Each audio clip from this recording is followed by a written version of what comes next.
hadalkan uu ka jeediyay gudoomiyuhu tababar oo furay garsoorayaasha dawlad goboleedka Galmudug iyo gobolka Banaadir oo lagu qabtay magaalada Muqdisho ayaa waxa uu ku booriyay hay'adaha dawladda laamaha amniga iyo guud ahaan dawladaha hoose ee dalka inay u hoggaansamaan sharciyada ka soo baxa maxkamadda isagoo intaasi raaciyay inay dib iyo ciqaab ka dhalan karto fulin la'aanta xukuumadda ka soo baxa maxkamadda sare ee dalka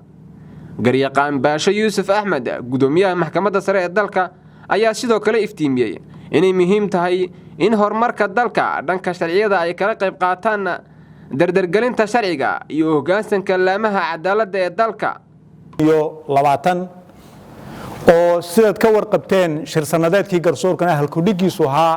hirgeli sharciga taasoo looga jeeday in sharciga loo hirgeliyo si midaysan loo fasiro si midaysan isku aragtay maxkamadaha kala duwan iyo garsoorka qaybihiisa kala duwan ee dalku ay ka mid noqdaan iyo sidoo kale go'aamada iyo xukunada iyo awaamirta garsoorka ka soo baxaya in loogu hoggaansamo sida ugu fiican ay tahay in loogu hoggaansamo waayo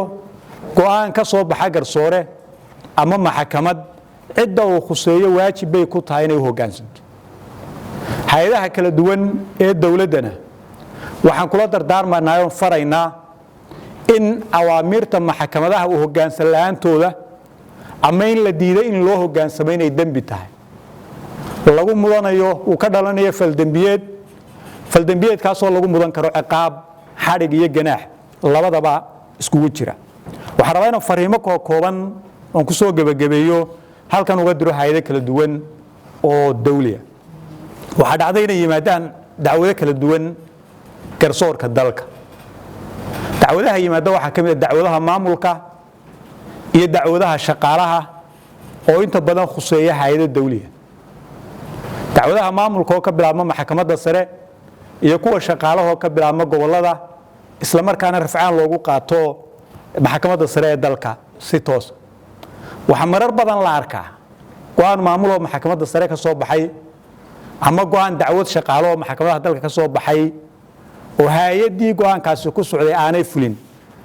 waxaan u sheegaynaa hay'ad kasta oo dawliya mas'uulka ugu sareeya oo faraynaa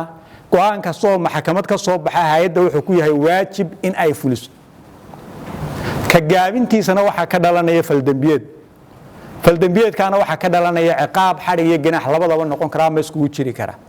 marka waxaan faraynaa in laga digtoonaado in loo hoggaansami waayo ama la fulin waayo awaamirta go'aamada iyo xukunada ka soo baxaya garsoorka dalka haddii aan taa loo hoggaansami yaani qofkaas wuxuu ku xisaabtamaya